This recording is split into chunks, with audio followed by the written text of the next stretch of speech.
여러분, 혹시 요즘 주변의 60대, 70대 어르신들 보시면서 이런 생각 해보신 적 있으십니까? 저분 생각보다 훨씬 젊으시네. 우리 부모님 저 나이 때랑 완전히 다른데. 저도 그 생각 자주 합니다. 실제로 그렇습니다.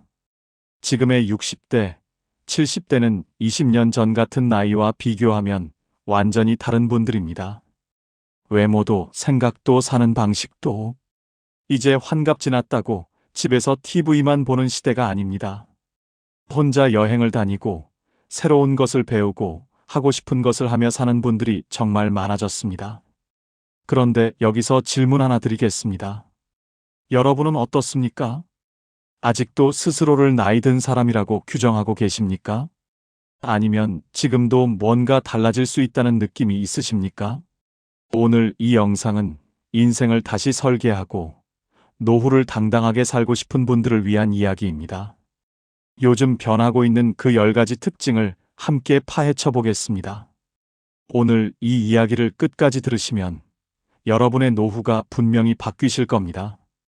자, 지금 시작하겠습니다. 우리 부모님 세대의 노후를 기억하십니까?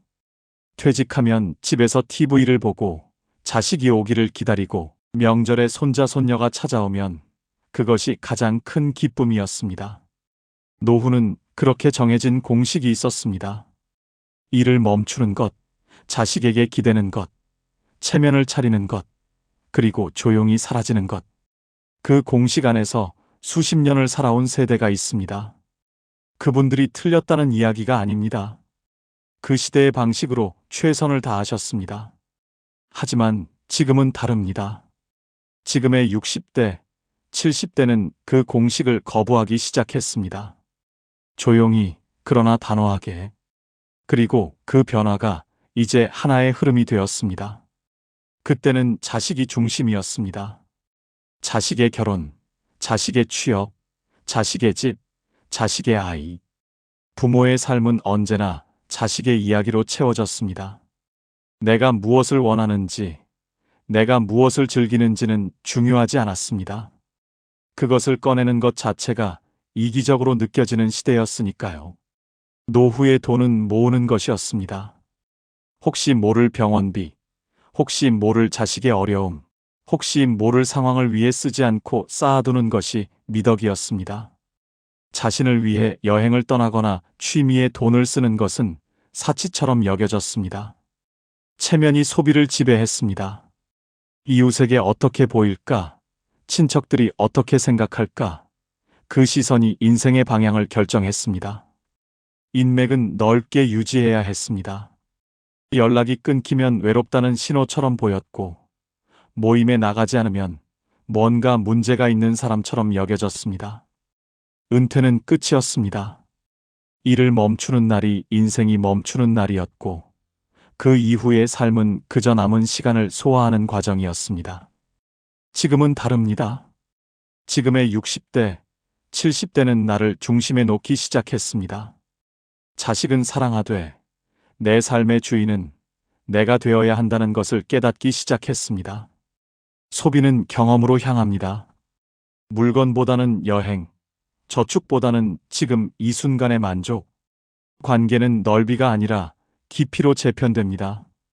피곤하게 만드는 관계는 정리하고 진심으로 연결되는 몇몇과 깊이 교류하는 방식으로 바뀝니다. 은퇴는 완전한 종료가 아니라 속도 조절입니다. 전속력으로 달리던 삶에서 자신에게 맞는 속도를 찾아가는 과정입니다. 그리고 삶을 설계합니다. 누군가가 정해준 틀이 아니라 내가 원하는 방식으로, 내가 원하는 곳에서, 내가 원하는 사람들과 함께하는 삶을 직접 그립니다. 이것이 지금의 노후입니다. 이것이 달라진 세대의 이야기입니다. 이제 10가지 변화를 하나씩 이야기하겠습니다. 이 10가지는 단순한 트렌드가 아닙니다. 한 세대의 각성이고 한 시대의 선언입니다. 첫 번째 변화입니다. 노인이라는 단어를 거부하기 시작했습니다. 예전에는 환갑이 지나면 스스로를 노인이라 불렀습니다. 집안의 어른으로서, 세대의 마지막 주자로서, 이미 다음 세대에게 자리를 넘겨준 사람으로서 스스로를 규정했습니다. 노인은 조심해야 하는 사람이었고, 무리하면 안 되는 사람이었고, 이제 쉬어야 하는 사람이었습니다. 그 단어 안에는 이미 삶의 에너지를 반납하라는 암묵적인 요구가 담겨 있었습니다. 하지만 지금의 60대, 70대는 그 단어를 거부합니다. 그것은 단순한 심리적 저항이 아닙니다.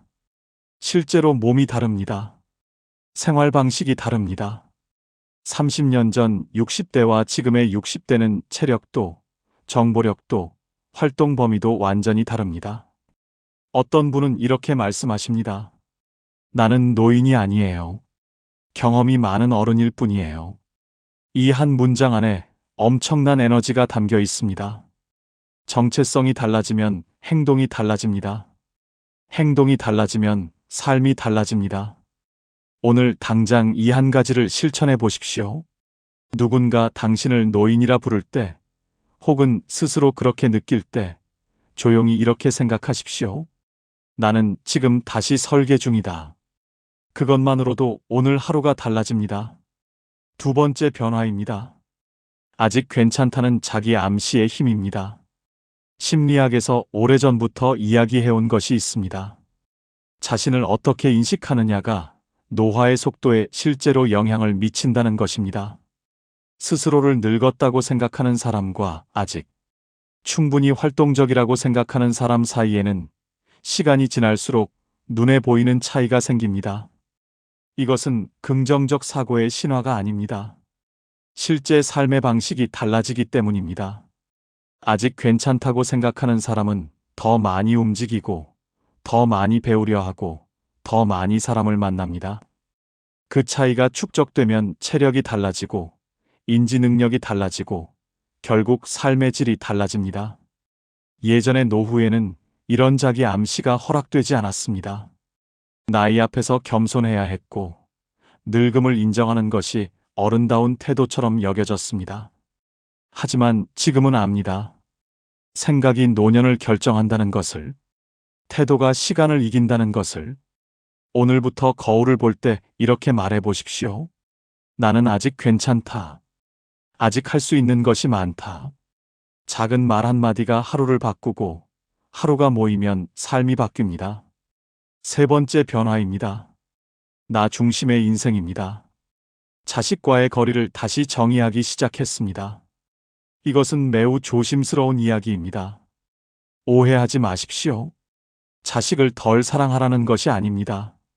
자식을 사랑하되 그 사랑이 자신의 삶을 소진시키는 방식이어서는 안 된다는 이야기입니다. 예전의 부모는 자식의 인생에 깊숙이 개입했습니다. 자식의 결혼 문제를 함께 고민하고, 자식의 육아를 함께 책임지고, 자식이 어려울 때 재정적으로 지원하는 것이 당연한 의무처럼 여겨졌습니다. 그 과정에서 부모 자신의 노후는 뒤로 밀렸습니다. 여행 한 번 마음 편히 못 가고, 하고 싶은 것 한 번 시원하게 못 해보고, 자식 걱정으로 노후의 에너지를 다 써버리는 경우가 얼마나 많았습니까? 지금의 60대, 70대는 조금씩 달라지고 있습니다. 자식은 자식의 삶을 살고, 나는 나의 삶을 산다는 경계를 세우기 시작했습니다. 이것이 냉정한 것이 아닙니다. 오히려 더 건강한 관계입니다. 부모가 자신의 삶을 충실히 살 때, 자식도 죄책감 없이 자신의 삶을 살 수 있습니다. 오늘 당장 이렇게 생각해 보십시오. 내 노후의 주인공은 나다. 그리고 그 생각 위에 하루를 설계해 보십시오. 네 번째 변화입니다. 인간관계의 선택과 집중입니다. 예전에는 관계가 많아야 외롭지 않다고 생각했습니다. 연락처에 이름이 많을수록, 모임에 자주 나갈수록, 명절에 찾아오는 사람이 많을수록 성공적인 노후처럼 보였습니다. 그래서 피곤한 관계도 유지했습니다. 속으로는 불편하지만 체면 때문에 계속 연락하고, 가고 싶지 않은 모임에 나가고, 하고 싶지 않은 이야기를 반복했습니다. 그것이 사회적 의무라고 생각했기 때문입니다. 하지만 지금의 60대, 70대는 다르게 생각하기 시작했습니다. 관계는 많음이 아니라 깊이라는 것을, 진심으로 통하는 한두 명이 피상적으로 연결된 수십 명보다 훨씬 더 큰 위로가 된다는 것을. 그래서 관계를 정리하기 시작했습니다. 이것은 용기가 필요한 일입니다. 오래된 관계를 정리하는 것, 연락을 줄이는 것, 모임에서 빠지는 것은 처음에는 불편하고 죄스럽게 느껴집니다. 하지만 그 과정을 거치고 나면 남은 관계들이 얼마나 소중한지, 그리고 나 자신에게 돌아오는 에너지가 얼마나 커지는지를 경험하게 됩니다. 관계는 가까움이 아니라 존중에서 유지됩니다.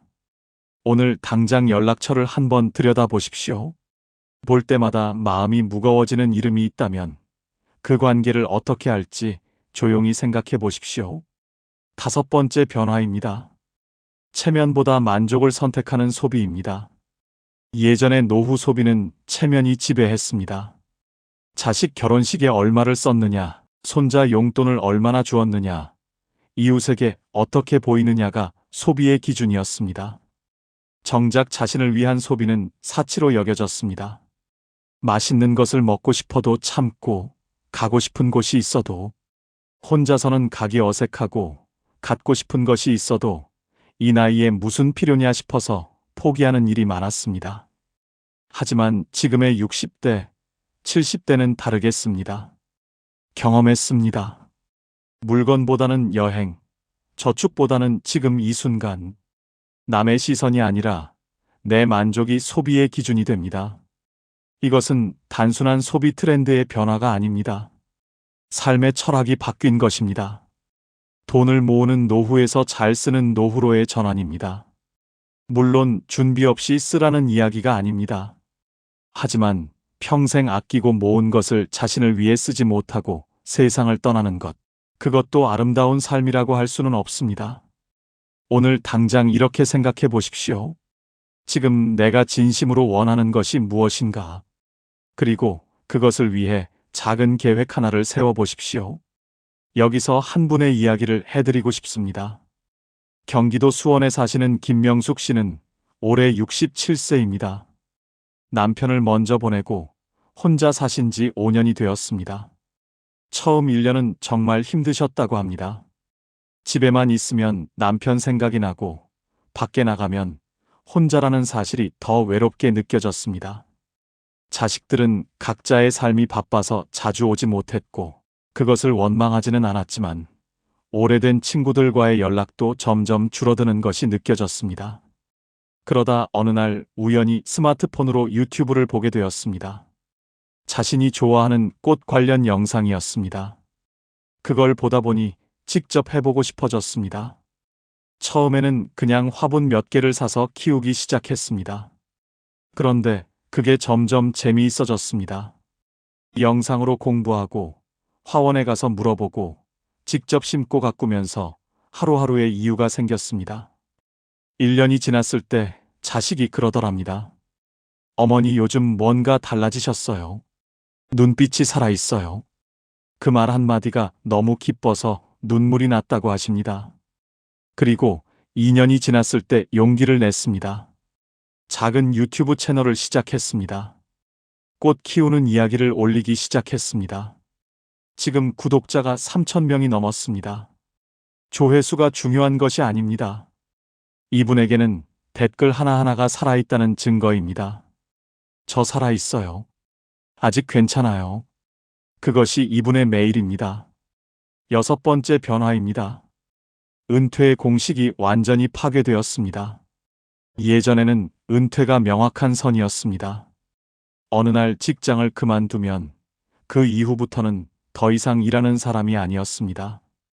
그 선을 넘으면 노인이 되는 것이었고 다시 무언가를 시작하는 것은 오히려 체면 없는 일처럼 보이기도 했습니다. 은퇴 후에 새로운 일을 하면 생활이 어려운 것 아니냐는 시선을 받았습니다. 하지만 지금의 60대, 70대에게 은퇴는 전속력으로 달리던 삶에서 자신에게 맞는 속도를 찾아가는 과정입니다. 완전히 멈추는 것이 아니라 재배치입니다. 어떤 분은 30년 직장 생활을 마치고 텃밭을 가꾸며 계절의 흐름에 맞게 삽니다. 어떤 분은 퇴직 후 오히려 더 바빠졌다고 합니다. 젊었을 때 못했던 목공을 배우고 강습을 듣고 작은 작업실을 만들었습니다. 이것이 노후입니까? 아닙니다. 이것은 제2의 출발입니다. 은퇴는 멈춤이 아니라 속도 조절입니다. 오늘 당장 생각해 보십시오. 직장이라는 틀을 벗어나면 내가 진짜 하고 싶었던 것이 무엇인지 그 답이 이미 마음속에 있을지 모릅니다. 7번째 변화입니다. 능동적으로 움직이는 노후입니다. 두 사람의 이야기를 해드리겠습니다. 한 분은 72세 남성입니다. 퇴직 후 하루 대부분을 소파에서 보냅니다. 아침에 일어나 밥을 먹고 TV를 보고 낮잠을 자고 저녁을 먹고 다시 TV를 봅니다. 몸이 불편한 것도 아닙니다. 의욕이 없는 것입니다. 뭔가 해야 할 것 같긴 한데 무엇을 해야 할지 모르겠다고 합니다. 일어서면 다리가 좀 무겁고 계단을 오르면 숨이 차는 것 같아서 점점 더 움직이기 싫어집니다. 1년, 2년이 지나면서 몸이 눈에 띄게 달라졌습니다. 또 한 분은 같은 나이의 남성입니다. 퇴직 후 동네 야산을 매일 아침 1시간씩 걷기 시작했습니다. 처음에는 힘들었습니다. 20분 걷고 나서 숨이 찼습니다. 하지만 포기하지 않았습니다. 3개월이 지나자 1시간을 걷더니 걸을 수 있었습니다. 6개월이 지나자 등산을 시작했습니다. 1년이 지나자 동네 주민들 사이에서 유명해졌습니다. 어떻게 그렇게 정정하시냐고, 비결이 뭐냐고. 이 두 사람의 차이는 나이가 아닙니다. 움직임입니다. 정지는 빠른 노화입니다. 이것은 의학적 사실입니다. 근육은 쓰지 않으면 줄어들고 뇌는 자극받지 않으면 느려집니다. 반대로 조금씩이라도 움직이면 몸이 반응합니다. 오늘 당장 딱 10분만 걸어보십시오. 10분이 쌓이면 삶이 달라집니다. 여기서 또 한 분의 이야기를 나눠드리고 싶습니다. 충남 천안에 사시는 박재원 씨는 올해 72세입니다. 35년 가까이 건설 현장에서 일하고 퇴직하셨습니다. 퇴직 첫 해는 그냥 쉬었습니다. 당연히 쉬어야 한다고 생각했습니다. 그런데 1년이 지나자 몸보다 마음이 더 지쳐 있었습니다. 이상하다고 느꼈습니다. 쉬고 있는데 왜 더 피곤하지? 왜 아무것도 하기 싫지? 그러다 동네 복지관에서 목공 강의가 있다는 걸 알게 됐습니다. 처음에는 망설였습니다. 이 나이에 뭘 새로 배우냐 싶었습니다. 하지만 딱 한 번만 가보자는 마음으로 나갔습니다. 첫날 나무를 다듬고 못을 박았을 때 뭔가 살아있다는 느낌이 들었다고 합니다. 현장에서 일할 때와는 다른 감각이었습니다. 내가 원해서 하는 일이었습니다. 지금은 주 3회 복지관에서 목공을 배우고 간단한 소품들을 만들어서 손자 손녀에게 선물합니다.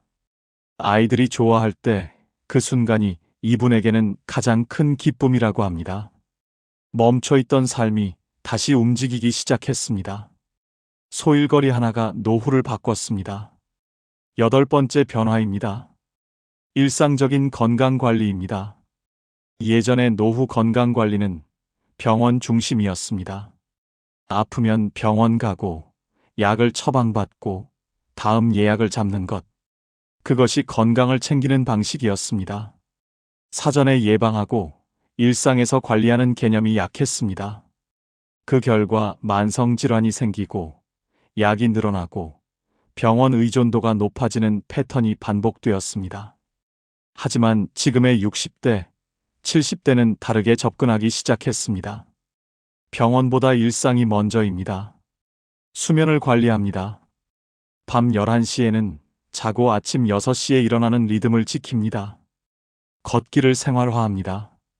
마트에 갈 때 차 대신 걸어가고 엘리베이터 대신 계단을 택합니다.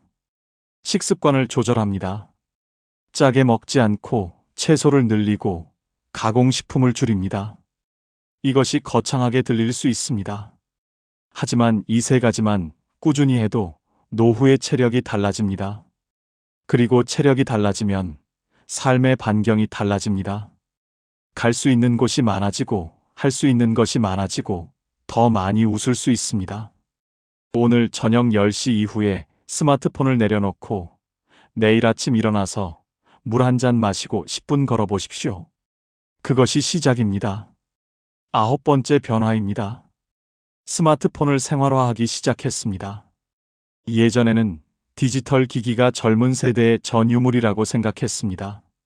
스마트폰으로 뭔가를 하려면 자식에게 물어봐야 했고, 그것이 불편하고 자존심 상하는 일처럼 느껴지기도 했습니다.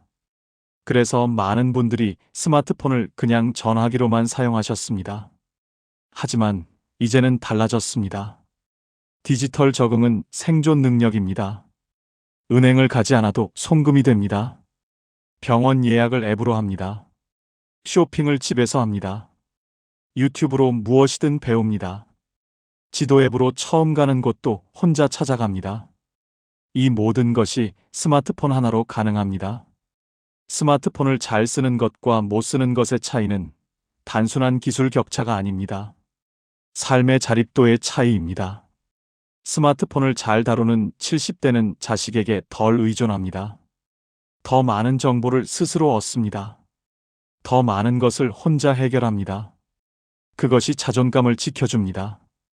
오늘 당장 유튜브에서 관심 있는 주제 하나를 검색해 보십시오. 꽃 키우는 방법, 건강한 식사 방법, 걷기 운동 방법. 무엇이든 좋습니다. 그 첫 검색이 새로운 세계의 문을 여는 시작입니다. 10번째 변화입니다. 끊임없이 배우는 세대가 되었습니다. 예전에는 어느 나이가 되면 배움을 멈추는 것이 자연스럽다고 생각했습니다. 학교를 마치고 직장을 다니고 일정한 나이가 되면 이제 아는 것으로 살아가는 것이 노후라고 여겼습니다. 새로운 것을 배우려는 시도 자체가 나이에 맞지 않는 것처럼 보이기도 했습니다. 하지만 뇌과학은 분명히 말합니다. 배움을 멈추는 것이 노화를 가속시킵니다. 새로운 것을 배울 때 뇌는 새로운 연결을 만들고 그 연결이 인지 능력을 유지시킵니다. 반대로 익숙한 것만 반복하면 뇌는 점점 새로운 자극에 대한 반응을 잃어갑니다. 지금의 60대, 70대는 배움을 멈추지 않습니다. 유튜브로 역사를 공부하고 도서관에서 책을 빌리고 복지관에서 악기를 배우고 스마트폰으로 새로운 정보를 찾습니다. 이 세대는 멈추지 않는 성장 세대입니다. 나이가 성장을 막지 않습니다. 멈추려는 마음이 성장을 막을 뿐입니다. 오늘 당장 배우고 싶었던 것 하나를 떠올려 보십시오. 평생 하고 싶었는데 바빠서 못했던 것, 부끄러워서 시작 못했던 것. 그것을 이번 주에 딱 한 번만 시작해 보십시오. 여기서 한 분 더 이야기를 드리고 싶습니다. 부산에 사시는 이정순 씨는 69세입니다. 결혼 후 한 번도 혼자 여행을 가본 적이 없었습니다. 남편과 함께 아니면 자식들과 함께였습니다. 그러다 남편이 아프기 시작하면서 여행은 더더욱 어려워졌습니다. 남편이 먼저 세상을 떠나고 이분은 생각했습니다. 나는 이제 어디에도 못 가는 사람이 됐구나. 혼자서는 엄두가 안 났습니다. 어디서부터 시작해야 하는지도 몰랐습니다. 그런데 어느 날 딸이 이런 말을 했습니다. 엄마, 유럽 같은 먼 곳이 아니어도 돼요. 기차 타고 경주 한번 가봐요. 혼자서 기차 타고 갔다 오면 그 다음부터는 다 할 수 있어요. 처음에는 망설였습니다. 하지만 딸의 말이 계속 머릿속에 맴돌았습니다. 그래서 기차를 탔습니다. 혼자서 경주에 도착해서 혼자 숙소를 찾고 혼자 밥을 먹고 혼자 불국사를 걸었습니다. 저녁에 혼자 막걸리 한 잔을 마시면서 이런 생각이 들었다고 합니다. 나 아직 이런 거 할 수 있구나. 아직 괜찮구나. 그 여행이 이분의 인생을 바꿨습니다. 그 이후 혼자 강릉도 가고 전주도 가고 작년에는 제주도도 혼자 다녀오셨습니다. 여행이 목적지가 아닙니다. 혼자서 할 수 있다는 확인이었습니다. 나는 아직 살아있다는 증명이었습니다. 이제 조금 더 깊은 이야기를 해드리겠습니다. 요즘의 60대, 70대가 보여주는 변화 중에 가장 중요한 것 중 하나가 고독을 두려워하지 않게 되었다는 것입니다. 예전에는 혼자 있는 것이 불안이었습니다. 혼자 밥 먹는 것, 혼자 여행 가는 것, 혼자 영화를 보는 것이 어딘가 결핍된 것처럼 느껴졌습니다. 그래서 외롭지 않기 위해 어울리고 싶지 않은 모임에도 나가고 피곤한 관계도 억지로 유지했습니다. 하지만 지금의 세대는 혼자만의 시간이 빈곤이 아니라는 것을 압니다. 고독은 충전입니다. 혼자 조용히 책을 읽는 시간, 혼자 산책하는 시간, 혼자 차를 마시며 창밖을 보는 시간. 그 시간들이 쌓여서 내가 단단해집니다. 다른 사람에게 기대지 않아도 되는 힘이 생깁니다. 물론 혼자라는 것이 때로는 외롭고 쓸쓸합니다. 그것을 부정하는 것이 아닙니다. 하지만 그 외로움과 정면으로 마주하고 그 안에서 나 자신을 발견해가는 것이 이 시대의 노후가 가진 가장 깊은 통찰 중 하나입니다. 죽음보다 무기력이 더 무섭다는 말이 있습니다. 이 말을 처음 들었을 때 많은 분들이 공감하셨다고 합니다. 죽음은 두렵습니다. 하지만 살아있는 채로 멈춰버리는 것, 아무것도 하고 싶지 않은 것, 하루하루가 그냥 흘러가는데 그것이 의미가 없다고 느껴지는 것, 그것이 더 무서운 일입니다. 몸이 살아있는데 마음이 이미 포기한 상태, 그것이 진짜 노화입니다. 반대로 몸이 조금 불편해도, 걷는 것이 조금 힘들어도, 눈이 조금 침침해도 하루를 열심히 사는 사람이 있습니다. 아침에 일어나면 오늘 할 일이 있고, 만날 사람이 있고, 가볼 곳이 있는 사람. 그 사람의 삶이 빛납니다. 노년은 쇠퇴가 아니라 재배치입니다. 이전의 삶에서 쌓은 것들을 새로운 방식으로 펼쳐내는 시간입니다. 그 재배치가 아름다울 수 있습니다. 그 재배치가 감동적일 수 있습니다. 체력의 격차에 대해서도 이야기해야 합니다. 같은 70세라도 체력이 완전히 다른 두 사람을 보게 됩니다. 한 분은 계단 오르기도 버겁고 조금만 걸어도 다리가 아프고 외출 자체가 큰 결심이 필요합니다. 또 한 분은 매일 아침 가볍게 운동하고 친구들과 등산도 다니고 해외여행도 혼자 다닙니다. 나이 차이가 아닙니다. 지난 10년, 20년의 생활 방식의 차이입니다. 움직인 사람과 멈춘 사람의 차이입니다. 이것이 무섭습니다. 왜냐하면 이 격차는 시간이 지날수록 점점 더 벌어지기 때문입니다. 지금 움직이는 사람은 5년 후 더 많이 움직일 수 있습니다. 지금 멈춘 사람은 5년 후 더 많이 멈출 수밖에 없습니다. 그래서 지금이 중요합니다. 지금 이 순간이 전환점이 될 수 있습니다.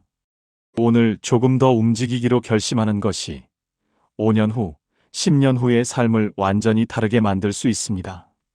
다시 전체 이야기를 정리해 봅니다. 지금의 60대, 70대에게 일어나고 있는 변화는 단순한 사회 트렌드가 아닙니다. 한 세대가 스스로를 다시 정의하는 거대한 움직임입니다. 노인이라는 단어를 거부하고 자기 암시로 태도를 바꾸고 자식 중심에서 나 중심으로 이동하고 관계를 선택하고 집중하고 체면보다 만족을 택하고 은퇴를 재배치로 이해하고 능동적으로 움직이고 일상에서 건강을 관리하고 디지털을 삶에 통합하고 멈추지 않고 배우는 것. 이 10가지 변화가 한 세대를 다시 쓰고 있습니다. 노후는 기다리는 시간이 아니라 설계하는 시간입니다. 이 말을 다시 한번 마음속에 새겨보시기 바랍니다. 지금 이 영상을 보고 계신 여러분의 노후는 아직 쓰이지 않은 페이지가 있습니다. 어떤 분은 10페이지가 남았고 어떤 분은 50페이지가 남았을 수 있습니다. 하지만 그 페이지들을 누가 씁니까? 바로 여러분 자신입니다. 자식이 써주지 않습니다. 사회가 써주지 않습니다. 오직 내가 오늘 어떻게 살기로 결심하느냐가 그 페이지를 채워갑니다. 두려움이 있다면 인정하십시오. 나이 드는 것이 두렵고 혼자인 것이 때로는 외롭고 몸이 예전 같지 않은 것이 서글프기도 합니다. 그 감정들은 모두 정직한 것입니다. 하지만 그 감정에 머물지 마십시오. 그 감정을 인정하되 그 다음을 선택하십시오. 오늘 한 발짝 더 나가기로 선택하십시오. 오늘 한 가지 더 배우기로 선택하십시오. 오늘 한 통의 전화를 걸기로 선택하십시오. 그 선택들이 모여서 노후가 됩니다. 아름다운 노후, 후회 없는 노후, 나답게 사는 노후. 만약 지금 이 순간을 흘려보내면 어떻게 될까요? 1년 후, 3년 후를 상상해 보십시오. 아무것도 바뀌지 않은 채 하루하루를 보내다가 어느 날 문득 깨닫는 순간이 옵니다. 아, 그때 시작했어야 했는데. 그때 조금만 용기를 냈어야 했는데. 그 후회가 가장 무거운 짐입니다. 반대로 오늘 작은 한 걸음을 내디디면 어떻게 될까요? 1년 후, 3년 후를 상상해 보십시오. 매일 걸었더니 몸이 가벼워졌고, 계속 배웠더니 새로운 세계가 열렸고, 관계를 정리했더니 남은 관계들이 더 소중해졌습니다. 그 삶을 상상해 보십시오. 그 삶이 불가능한 이야기가 아닙니다. 지금 이 순간 선택에 달려 있습니다. 이제 마무리를 향해 가겠습니다. 오늘 이 영상을 통해 드리고 싶은 말씀은 딱 하나입니다. 여러분은 아직 끝나지 않았습니다. 60이 넘었다고, 70이 넘었다고, 퇴직했다고, 자식들이 독립했다고 끝난 것이 아닙니다. 오히려 지금부터가 어쩌면 진짜 나다운 삶의 시작일 수 있습니다. 평생 남을 위해, 가족을 위해, 직장을 위해 살았다면 이제는 나를 위해 살아도 됩니다. 그것이 이기적인 것이 아닙니다. 그것이 자연스러운 것입니다. 그것이 건강한 것입니다. 우리는 늙어가는 세대가 아니라 선택하는 세대입니다. 이 한 문장이 오늘 영상의 핵심입니다. 늙어가는 것은 시간이 하는 일입니다. 하지만 어떻게 늙어가느냐는 내가 선택하는 것입니다. 어떤 관계를 유지하느냐, 어떤 것을 배우느냐, 어디를 가느냐, 무엇을 즐기느냐, 어떤 말을 스스로에게 하느냐. 이 모든 것이 선택입니다. 그 선택의 합이 노후를 만듭니다. 여러분은 지금 그 선택의 기로에 서 있습니다. 자존감을 놓지 마십시오. 나이가 들수록 자존감이 흔들리는 순간이 많아집니다. 몸이 약해지면서, 사회에서 주목받는 일이 줄어들면서, 자식과의 관계에서 상처를 받으면서. 하지만 자존감은 외부에서 오는 것이 아닙니다. 내가 나를 어떻게 바라보느냐에서 옵니다. 나는 살아온 삶으로 이미 충분히 가치 있는 사람입니다. 나는 아직도 성장하고 있는 사람입니다. 나는 선택할 수 있는 사람입니다. 이것을 기억하십시오. 이것이 여러분의 자존감의 뿌리입니다. 오늘 영상이 도움이 되셨다면 좋아요를 눌러주십시오. 구독하시면 이런 이야기들을 계속 함께 나눌 수 있습니다. 그리고 댓글에 지금 사시는 지역을 적어주시면 어떨까요? 여러분이 어디에 사시든 이 영상을 통해 우리가 이렇게 연결되어 있다는 것이 참 감사합니다. 함께 이 이야기를 나누고 있다는 것이 작은 위로가 되길 바랍니다. 지금부터 다시 설계합시다. 오늘이 그 시작입니다. 지금까지 황금노후였습니다. 감사합니다.